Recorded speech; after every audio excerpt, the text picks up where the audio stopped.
Ito ang nakakagulat, parang pinitpit na luya si Risa Hontiveros, nanibago ang marami sa ating mga kababayan sa napanood na Senate hearing kamakailan lang. Pero bago ang lahat, kung hindi ka pa nakakapag-subscribe sa aking channel, please do subscribe at click the notification bell, para mas lagi kang updated sa mga ilalabas kong mga videos.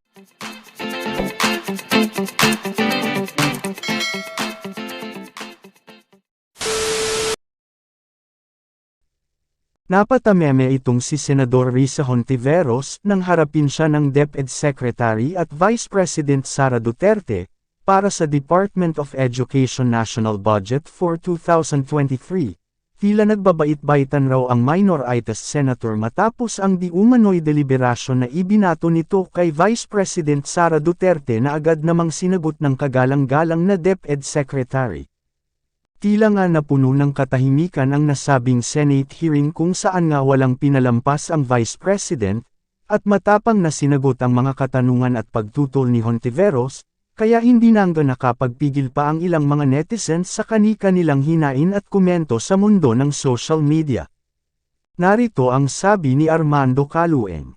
Risa Hontiveros, sobrang galing bumatikos lagi, but wala ka naman tangible achievements since umupo ka sa Senado. Kung magtrabaho ka maigi, di sana matutuwa ang taong bayan sa iyo, diba? Sabi naman ni Ana Chan. Risa, alam ni Vapi Sara ang ginagawa niya, di mo na kailangan mag-suggest. At ito naman sabi ni Delia Pilaga.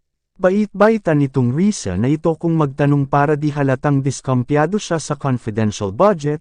Risa, di pa namin nakalimutan ang involvement mo sa PhilHealth. At ito pa ang sabi ni Real Gamon. Biglang nabago ang tono ni Hontiveros nang malaman kung saan gagamitin ang confidential funds. I'd like to ask if DepEd, by way of affirmative action, might voluntarily realign its confidential fund to fully restore the budget cut on the IP education program. And then there is also the recruitment in violent extremism and terrorism. We also have schools which are targeted for recruitment of learners in insurgency. Where were you going to? Okay, yes. Secretary would like to say something. Yes, thank you, Your Honors. In addition to that, the finance fund for this year, we already inventoried the budget that will lapse by December 31, and you have the number. Yes, and we already wrote the strands who have pending items, and much of it is with the procurement because of the election ban and the delay in the reconstitution of our bids and awards committee because of we were waiting for the appointments of our USECs and ASECs. Salamat kaayo, Sec. To my next subject, Madam Chair, on affirmative action on IP education. So it's come also to my attention that the IP education program's budget was reduced from 144.3 million pesos this year 2022 to 53.4 million pesos in the NEP 2023. So kung tama po ito, may I inquire as to the reason for this significant decrease by 2/3, and given the reduced funding, what's to be done to strengthen our IP education program despite this loss of 90.9 million pesos? Yes, thank you. Yusek Sevilla of the Finance Strand will answer. Maraming salamat po, ma'am. Actually, ma'am, talagang ang 2020 and 2021 had a big effect in our program implementation because of the no face-to-face blended, yung naging blended approach po tayo. At ng lahat po ng programa namin, we try to reprioritize and reallocate. But for iPad, marami po sa mga programa nila requires the convening of learners. And so that's the reason why yung utilization po nila ay mababa in the 2 previous years. At yun po yung nangyari sa NEP nila. But iPad will be among the restorations that we will request our budget sponsors to do. So kasama po dito yung SPED, iPad, and all the other curriculum and instruction programs na mababa po yung utilization in the past 2 years. And we will internally realign using our flexible learning options po na pondo. Salamat, Yusek. Kaugnay pa rin nito, whether it will be Yusek still to answer or the SEC would care to comment, central to that IP education program of ours is the recruitment and the hiring of IP teachers o yung ating mga guro mula mismo sa mga katutubong komunidad. So, may I ask the Secretary or the Yusek if there is an ongoing program that encourages scholarships for teachers' education from IP communities? And can this also in particular be given attention in the utilization of funds sa ilalim ng Education Human Resource Development Program? Yes, thank you, Your Honor. Yusek Mercado of BHROD will answer.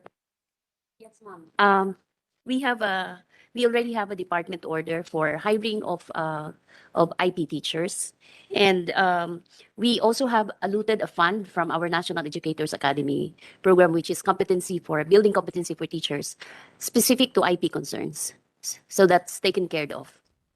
Thank you, Senator Risa. Salamat din po, Yusek Mercado. That's good to hear po.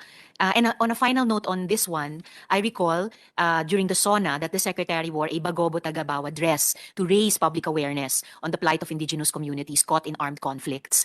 And knowing the Secretary's advocacy for peace and order, I would like to ask if DepEd, by way of affirmative action, might voluntarily realign its confidential fund to fully restore the budget cut on the IP education program. Or as a prior question, Sec, Confidential nga yun, Senator Risa Hontiveros, di mo ba naiintindihan yung confidential? para saan po ba yung confidential fund? Yan na naman. Naku po, Risa Hontiveros. Yes, for our confidential funds, this is based on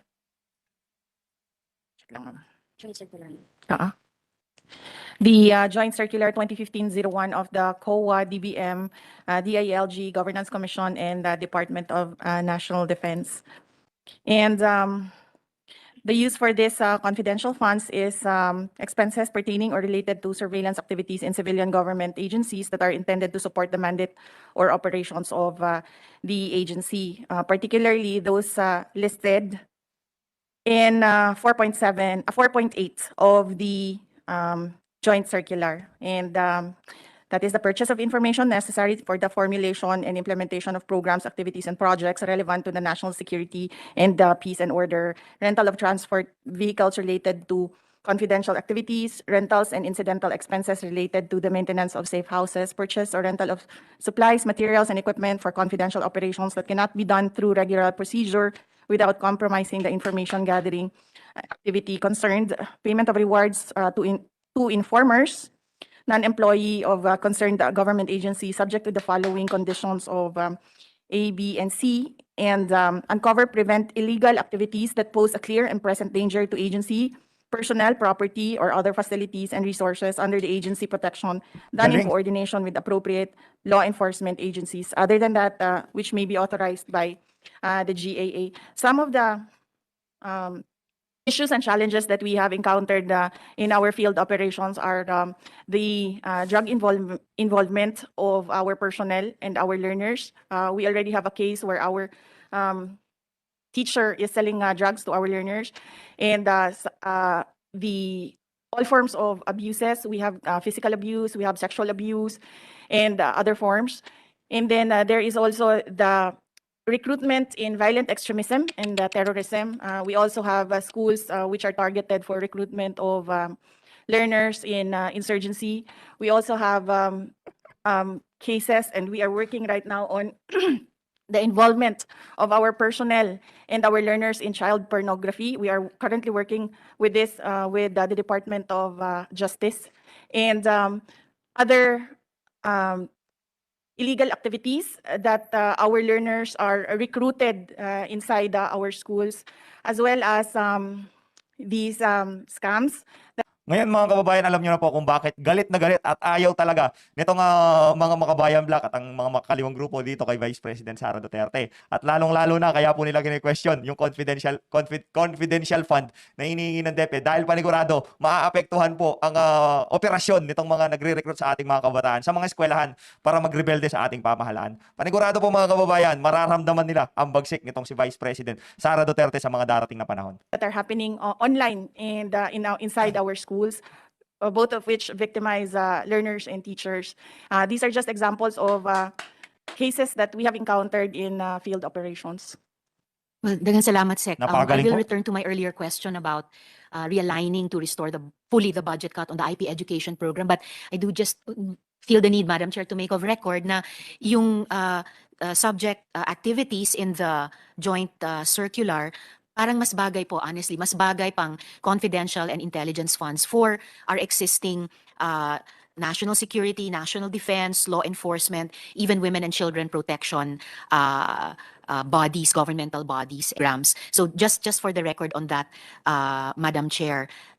So But I'll return also to my question, Sec, kung ah, bilang affirmative action, kung voluntarily po i-realign ng department yung confidential fund para makumpleto ulit yung natanggal na budget cut sa IP education program. No way! With regard to budget cuts, we can, within the Department of Education, we can work out realignments and realignments in our budget so that we can fund activities, and programs, activities, and projects that need funding.